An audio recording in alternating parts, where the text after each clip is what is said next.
చేయడం జరిగింది.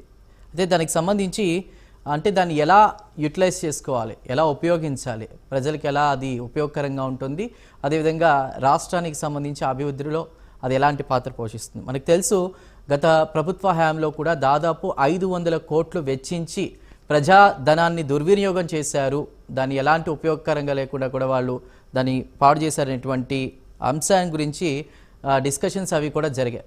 అయితే దానికి సంబంధించి కూడా క్యాబినెట్ మీటింగ్లో మినిస్టర్స్ చంద్రబాబుతో డిస్కషన్ చేయడం జరిగింది. దానికి సంబంధించి సీఎం చంద్రబాబు కూడా మీరు ముందుగా వెళ్ళి దాన్ని సందర్శించండి, అదేవిధంగా దానికి సంబంధించి కూడా ఒక నివేదిక అయితే ఇవ్వమని చెప్పడం జరిగింది. ముందుగా వెళ్ళి సందర్శించి నివేదిక ఇవ్వమన్నారు. అయితే మీరు ఇచ్చినటువంటి నివేదికతో ఏం చేయాలనేది డిసైడ్ చేద్దామంటూ కూడా ఆయన మాట్లాడడం జరిగింది. అయితే దీనికి సంబంధించి రకరకాల చర్చలు అవన్నీ కూడా జరుగుతున్నాయి. అయితే చంద్రబాబు ప్రభుత్వం రిషికొండ ప్యాలెస్ను ఏ విధంగా వాడుకోబోతోంది దాని గురించి మనం చర్చించబోతున్నాం. అయితే దీనికి సంబంధించి ఉన్నత స్థాయి అనుభవజ్ఞులైన వారి సలహాలు తీసుకుంటే బెటర్ అనేటువంటి మాటలు వినిపిస్తున్న నేపథ్యంలో అయితే ఇప్పుడు ఉన్నటువంటి ప్రభుత్వం దాన్ని ఏ విధంగా ఉపయోగిస్తే కనుక ప్రజలకు అది ఉపయోగపడుతుంది, అదేవిధంగా ముఖ్యంగా ప్రజాధనం సమకూరేటువంటి అవకాశం ఎక్కడుందన్న కోణంలో కూడా మినిస్టర్స్ ఆలోచించాలి, అదేవిధంగా అనుభవజ్ఞులు ఆలోచించాలి. మరి మినిస్టర్స్ ఏం చేయబోతున్నారు, ఎప్పుడు వెళ్తున్నారు, అసలు ఈ ప్రభుత్వం ఏం చేయబోతుందో దానికి సంబంధించి మాట్లాడదాం. రైట్, ఇక ఇవాళ డిబేట్లో జాయిన్ అవుతున్నారు శివపార్వతి గారు, జనసేన అధికార ప్రతినిధి. నమస్కారం అండి. అదేవిధంగా బొట్ల రామారావు గారు, వైసీపీ అధికార ప్రతినిధి. నమస్కారం రామారావు గారు. బండారు వంశీకృష్ణ గారు, అదేవిధంగా శీలం వెంకటేశ్వర్లు గారు, రాజకీయ విశ్లేషకులు. నమస్కారం అండి అందరికీ. ముందుగా శివపార్వతి గారు. నమస్తే అండి చందు గారు. ముందుగా మీకు ప్యానెల్లో ఉన్న వంశీ గారికి, రామారావు గారికి, అలాగే జాయిన్ అయ్యే అనలిస్ట్ గారికి, ప్రైమ్ 9 వీక్షకులకి గుడ్ ఈవినింగ్ అండి. చెప్పండి చందు గారు. అంటే గతంలో చూసాం, దాదాపు గత ప్రభుత్వంలో 500 కోట్లు ఖర్చు చేసి ప్రజాధనాన్ని దుర్వినియోగం చేశారు.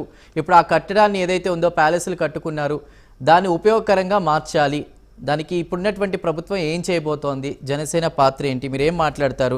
అయితే క్యాబినెట్ మీటింగ్లో ముందుగా వెళ్ళి సందర్శించమన్నారు, నివేదిక సిద్ధం చేయమన్నారు, దానికి రకరకాల ఇన్ఫర్మేషన్ కూడా ఇస్తున్నారు, ఏ విధంగా ఉపయోగిస్తే బాగుంటుంది అనేది. మీ సలహా ఏంటి, మీరేం మాట్లాడతారు దీనిపై? ఎప్పుడైనా జనసేన ప్రజాధనాన్ని, ఇప్పుడు జగన్మోహన్ రెడ్డి గారు గత ప్రభుత్వంలో 5 ఏళ్ళు ఏం చేశారో చూసాము. ఋషికొండని అంటే పర్యావరణానికి హాని కలిగించే విధంగా నార్మ్స్ అండ్ కండిషన్ కి మించి ఎంత మట్టి తీశారు, ఆ గ్రీనరీని ఎంత ధ్వంసం చేశారు, ఎంత రోడ్డు విస్తరణలో చుట్టూ ఆ రేడియస్ ని ఎంత పెంచారు అనేది, భవనాలు కూల్చివేయటం కానీ ఇవన్నీ ఆయన ఎందుకంటే ఆయన లగ్జరీ కోసం, ఆయన స్టే చేయడం కోసం ఇవంతా పర్యావరణ అంటే కాలుష్య నివారణ బోర్డు చెప్పినా వినలేదు. అలాగే అందరూ అంటే ఆ ఋషికొండ ఒక ప్రాశస్త్యాన్ని కూడా తగ్గించే విధంగా కూడా ఆయన వ్యవహరించిన తీరు. ఇంకొక కొన్ని అనుమానాలు కూడా ఉన్నాయి. ఋషికొండ తవ్విన దాంట్లోని ఎంతో ముఖ్యమైన ఖనిజ వనరులు ఉన్నాయి, దానికోసమే ఆయన కావాలని తవ్విస్తున్నారు అనే అపోహలు కూడా వచ్చాయి. కొన్ని ఆర్టికల్స్ చదివాను. సో వీటిలో నిజాలు ఏంటో తెలియదు, కానీ ఆయన చేసిన విధానం అయితే పరదాలు కట్టిన అక్కడ ఉన్న బిల్డింగ్స్ ని పడగొట్టి, ప్రజాధనాన్ని తెచ్చే రిసార్ట్స్ ని పడగొట్టి, ఆల్రెడీ అక్కడ హరిత రిసార్ట్స్ సంథింగ్ ఉన్నాయి, దాని నుంచి రెవెన్యూ కూడా ఎవ్రీ ఇయర్ 30 crores పైనే ప్రభుత్వానికి ఆదాయం వచ్చే రిసార్ట్స్ ను కూడా ఆయన కొలాప్స్ చేసి ఒక 500 కోట్లు అక్కడ వెచ్చించి ఆయన విలాసవంతంగా అంటే వైజాగ్ ని రాజధానిగా ప్రకటించేసుకొని, ఆయనే ప్రకటించేసుకొని ఆ ఋషికొండని బోడిగుండు కొట్టి అక్కడ ఒక ప్యాలెస్ కట్టి అక్కడ ఉండి ఆయన ఏదో 30 ఏళ్ళు నేనే ఉంటాను అనే ఒక ఇదిలో, అంటే ఎలాంటి దాన్ని ఏమంటారు, దాన్ని అత్యాసనాలో ఏమనాలో కూడా అర్థం కాదు, ఒక 30 ఏళ్ళు ఒక కలగన్నాడు ఆయన. ఒక 30 ఏళ్ళు నేనే రాజుని, నాకు ఒక ప్యాలెస్ కావాలి, దానికి ఎలాంటి లాంగ్స్ అండ్ కండిషన్స్ కూడా నేను ఫాలో అక్కర్లేదు, కొండలనైనా నేను బోడిగుండలు కొడతా, నాకు ప్యాలెస్లు కావాలి, నా లగ్జరీ కోసం నేను ఏదైనా చేస్తా అనే విధంగా ఆయన ఒక మెసేజ్ ఇచ్చారు. అంటే వైసీపీ శ్రేణులు ఏంటంటే ఒక వితండవాదం కూడా చేస్తారు. ఇప్పుడు అది అక్కడ కట్టినా కూడా అది గవర్నమెంట్ ప్రాపర్టీ అవుద్ది, కానీ జగన్మోహన్ రెడ్డి గారు ప్రాపర్టీ అయిద్దా? 500 కోట్లు కట్టినా కూడా అది గవర్నమెంట్ ప్రాపర్టీగా, జగన్మోహన్ రెడ్డి గారు ఓన్ ప్రాపర్టీ కాదుగా, మీరు ఎందుకు ఇట్లా గొడవ చేస్తున్నారు అనే ఆ టైప్ లో కూడా వైఎస్ఆర్సీపీ పార్టీ సోషల్ మీడియా, నీల్ మీడియా, కొంతమంది పేటీఎం బ్యాచ్ కూడా మాట్లాడటం, పోస్టులు చేయడం కూడా జరిగింది. సో అక్కడ అవసరానికి మించి ఏది అవసరమో ముందు పేదలకు అవసరమైన పనులు చేయకుండా రోడ్లు వేయకుండా, ఆ ఊర్లకు అవసరమైన రోడ్లకున్న గుంతలు పూడ్చకుండా, తాగునీటి అవసరాలు ఇవ్వకుండా, కానీ ఈయన మాత్రం విలాసవంతమైన ఒక 25 లక్షలతోటి బాత్ టబ్బు, లేకపోతే లక్షలాది రూపాయలతో లైట్లు, ఫ్యాన్లు, ఫ్యానే ఒక 3 లక్షలు అంట. ఒక్కొక్క ఫ్యాన్ 3 లక్షలు, ఒక్కొక్క లైట్ 5 లక్షలు, మరి బాత్రూమ్ లో ఉండే బాత్ టబ్ 25 లక్షలు. ఈ రకమైన విలాసవంతమైన లగ్జరియస్ ప్యాలెస్ కట్టి ఏం చేద్దామని దాన్ని ఇప్పుడు దాన్ని ఎలాగ ఒక పర్యాటక ప్రాంతంగా చంద్రబాబు నాయుడు గారు ఆ ప్యాలెస్ ని అంటే ప్రజా డబ్బుని ఎలా దుర్వినియోగం చేశారో ఒక ఎగ్జాంపుల్ గా ప్యాలెస్ ని చూపించి దానికి ఒక టికెట్ పెట్టి రోజు పర్యాటకుల్ని అదొక పర్యాటక ప్రాంతంగా చేస్తారా అర్థం కావట్లేదు.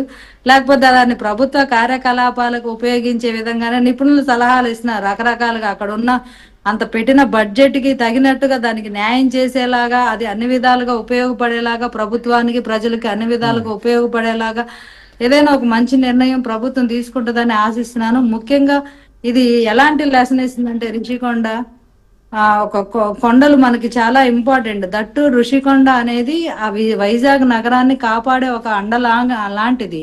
సో అలాంటిది ఆ ఋషికొండ గురించి కూడా ఋషులు కూర్చొని జపం చేశారు కాబట్టి ఋషికొండ వచ్చిందని చెప్పి ఆ వైజాగ్ ఎంపీలు సైతం గతంలో ఉన్న మినిస్టర్లు మాట్లాడే హాస్యాస్పదంగా దాని యొక్క విశిష్టతను కూడా దెబ్బతీసే విధంగా కూడా మాట్లాడటం జరిగింది. సో ఇలాంటి పోకడలు అనేవి మంచిది కాదు అనేది ప్రజలు అర్థం చేసుకున్నారు. దాని ప్రకారమే వాళ్ళకి బుద్ధి చెప్పారు, అయిపోయింది. ఈ రోజు ఆ ప్యాలెస్ ని అంటే దాన్ని మేము చూసారా ఎలా కట్టామో, అంగరంగ వైభవం కట్టాము. ఒక 1 year లోనే ఎంత గ్రాండ్ గా కన్స్ట్రక్షన్ చేయొచ్చో జగనన్న చేసి చూపించాడు. అది ఇదని చెప్పి వీళ్ళు కూడా డప్పు కొట్టుకునేవాడు లేకపోలేరు. సరే అది డప్పు కూడా ఇప్పుడు డబ్బులు ఖర్చు పెడితే దానికన్నా ఇంకా బాగా కూడా కట్టొచ్చు.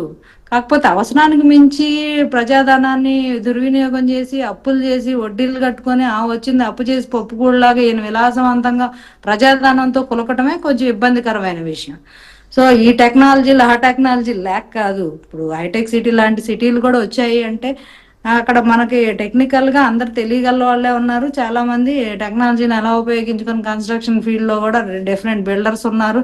వాళ్ళకి అన్ని నాలెడ్జ్లు ఉన్నాయి. ఇప్పుడు కన్స్ట్రక్షన్ ఫీల్డ్ కూడా రోజు రోజుకి చేంజ్ అవుతుంది. విదేశాలకి తగినట్టుగా ధీటుగా కూడా మన కంట్రీలో కూడా ఆ ఫీల్డ్ కూడా పెరుగుతుంది. సో దాన్ని ఏదో వాళ్ళు ఏదో ఉద్ధరించినట్టు చేసిన తప్పుకి 4 మాస్కులు వేసుకున్నట్టుగా మాట్లాడుతుంటారు వాళ్ళు. సో ఈ విషయంలో 500 కోట్లు పెట్టినందుకు గాను ఆ ఋషికొండ ప్యాలెస్ ని అంటే సపోజ్ ఇప్పుడు పర్యాటక ప్రాంతంగా పెట్టి టికెట్ పెట్టినా అంత రాదు అనుకున్నా కూడా ఇప్పుడు ఏదైనా ఒక బిజినెస్ మీట్స్ కానీ పెద్ద పెద్ద డెలిగేట్స్ వచ్చినప్పుడు వాళ్ళు స్టే చేయడానికి కానీ అంటే ఇప్పుడు సపోజ్ బిల్ గేట్స్ లాంటి వ్యక్తులే వచ్చారనుకోండి, మైక్రోసాఫ్ట్ అధినేతలు, అలాంటి వ్యక్తులు వచ్చినప్పుడు వాళ్ళు స్టే చేయడానికి కూడా విలాసవంతమైన భవనాలు, రాష్ట్రపతి లాంటి పెద్ద పెద్ద ప్రెసిడెంట్ ఇలా వచ్చినప్పుడు అలాంటి వాళ్ళకి స్టే చేయడానికి వీలుగా కానీ ప్రభుత్వ భవనాల్లాగా వాడితేనైనా బాగానే ఉంటుంది. అట్ ద సేమ్ టైం పర్యాటక ప్రాంతాన్ని అభివృద్ధి పరిచే దానిలో భాగంగా కూడా దాని సందర్శనకు కూడా పెట్టడం కూడా బాగానే ఉంటుందని నా అభిప్రాయం. రైట్ శివపార్వతి గారు. బండారు వంశీకృష్ణ గారు ఉన్నారు, టీడీపీ అధికార ప్రతినిధి. వంశీకృష్ణ గారు నమస్కారం.